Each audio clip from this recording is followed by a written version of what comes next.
আমাদের পার্শ্ববর্তী রাজ্য আসামে বন্যা পরিস্থিতি অত্যন্ত উদ্বেগজনক। আপনারা জানেন, সবাই টিভিতে, মিডিয়াতে, আত্মীয় স্বজনের মাধ্যমে জেনেছেন।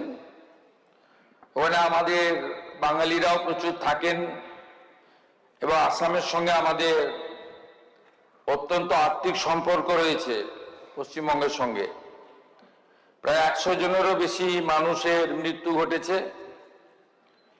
ভারত সরকার এবং আসাম সরকার এবং নানা সামাজিক প্রতিষ্ঠান ব্যক্তিগতভাবে অনেকেই এগিয়ে এসেছেন।